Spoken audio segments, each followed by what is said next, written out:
Assalamualaikum warahmatullahi wabarakatuh. Bismillah, alhamdulillah, wassalatu wassalamu ala rasulillah wa ala alihi wa sahbihi wa mawalah. La hawla wa la quwata illa billah. Amma ba'du, kaum muslimin, shaimin wa shaimat rahimakumullah. Suatu hari seorang ulama besar, Imam Ahmad bin Hanbal, mempunyai keinginan kuat di hatinya, entah kenapa ingin sekali pergi ke kota Basrah. Kota Basrah kalau sekarang berada di Irak, padahal beliau berada di Madinah. Tanpa bisa dibendung, maka berangkatlah beliau pergi ke kota Basrah. Sesampai di kota Basrah, beliau ikut melaksanakan sholat Isya berjamaah. Karena kondisinya capek, ya, beliau ingin beristirahat di masjid di mana beliau melaksanakan sholat berjamaah. Namun oleh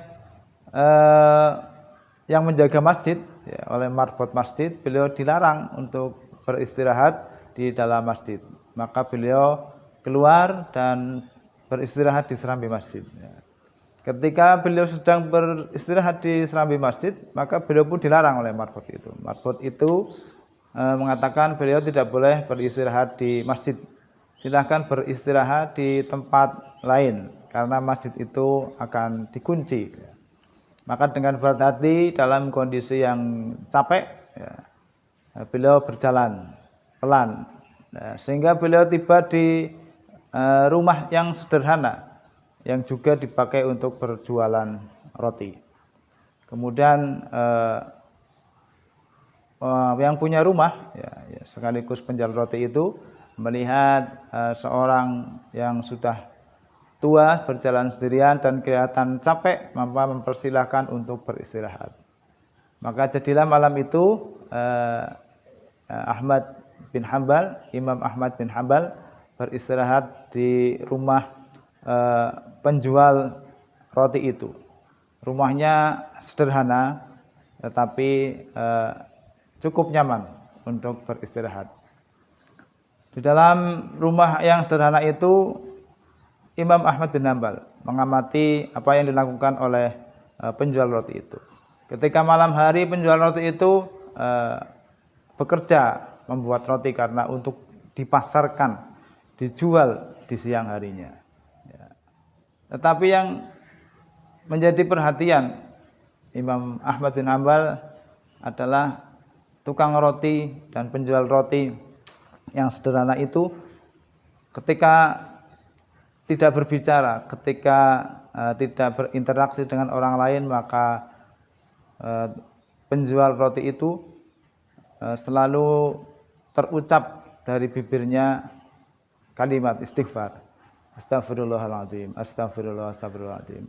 Terus seperti itu. Ya. Karena penasaran, ya, maka Imam Ahmad bin Hanbal, ya, itu menanyakan kepada tukang roti itu, wahai bapak penjual roti, sudah berapa lama panjenengan selalu beristighfar di tengah-tengah pekerjaan panjenengan, pekerjaan Anda, di tengah kesibukan Anda? Ya. Kemudian penjual roti itu mengatakan, wahai orang tua, waktu itu penjual roti itu belum tahu kalau itu adalah Imam Ahmad bin Hanbal. Wahai syekh, wahai orang tua, saya sudah melakukan ini, memperbanyak istighfar dalam kehidupan saya kurang lebih selama 30 tahun.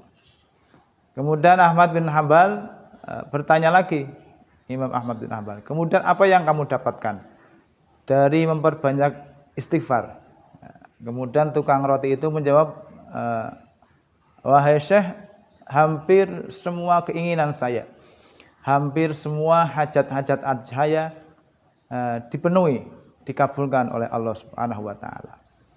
Tinggal satu keinginan saya yang saya rasakan belum dikabulkan oleh Allah Subhanahu wa taala. Apakah keinginan itu? kata Imam Ahmad bin Hanbal, saya sebagai orang Islam mendengar ada seorang ulama besar ahli hadis namanya Imam Ahmad bin Hanbal. Tapi sayang sekali beliau tempat tinggalnya jauh. Beliau bertempat tinggal di Madinah. Entah apakah saya akan bisa bertemu dengan beliau atau tidak. Tapi saya ingin sekali bertemu dengan beliau.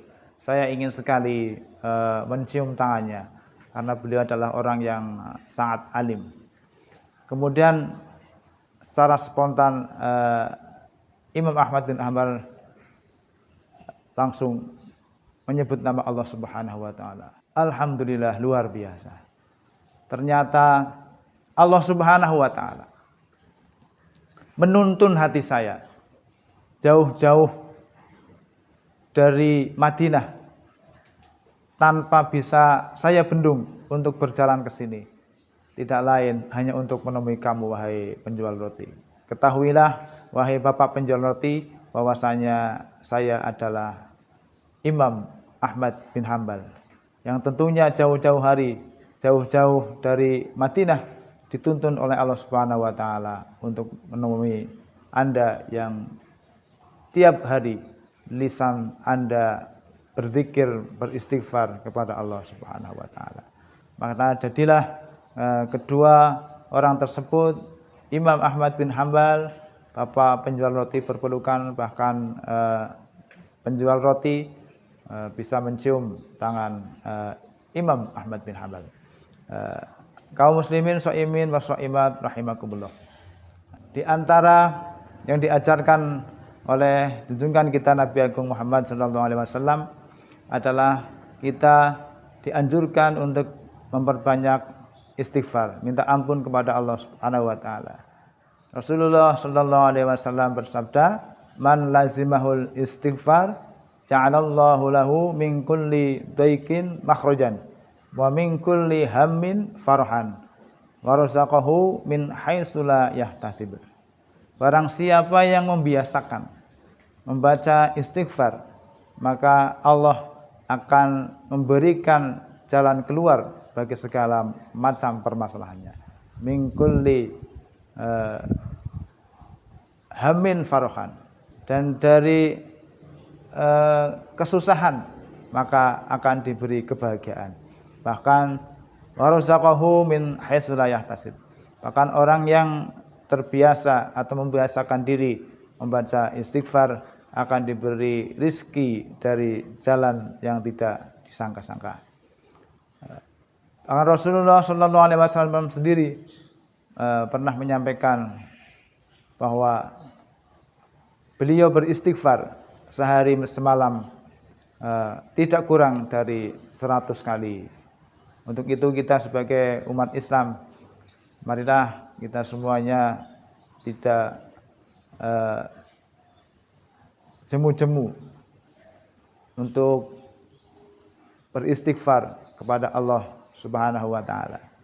Di antaranya saat-saat yang baik kita untuk beristighfar adalah kita apabila telah melakukan suatu kesalahan, melakukan dosa. Inda bukungi dzambi, maka seyogyanya seorang muslim itu beristighfar.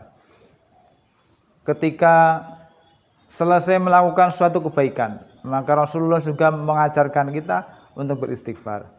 Rasulullah menyontohkan kepada kita untuk beristighfar ketika selesai melaksanakan sholat. Maka ketika kita telah usai melaksanakan sholat, kita melakukan atau membaca istighfar, astaghfirullahaladzim alladzi la ilaha illa huwal hayyul qayyum wa atubu ilaihi.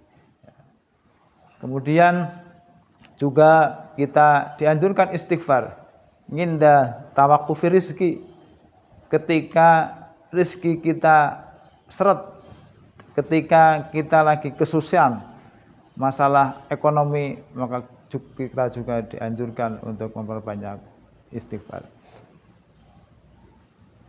Intinya bahwa apabila kita ingin urusan kita dipermudah oleh Allah Subhanahu wa taala, apabila kita ingin mendapat ampunan dosa-dosa kita, apabila kita ingin mendapatkan kebahagiaan, maka seyogyanya kita sebagai kaum muslim, sebagai orang yang beriman, beristighfar kepada Allah Subhanahu wa taala. Demikian, mudah-mudahan ada manfaatnya, ada kekurangan mohon maaf. Akhiran wassalamualaikum warahmatullahi wabarakatuh.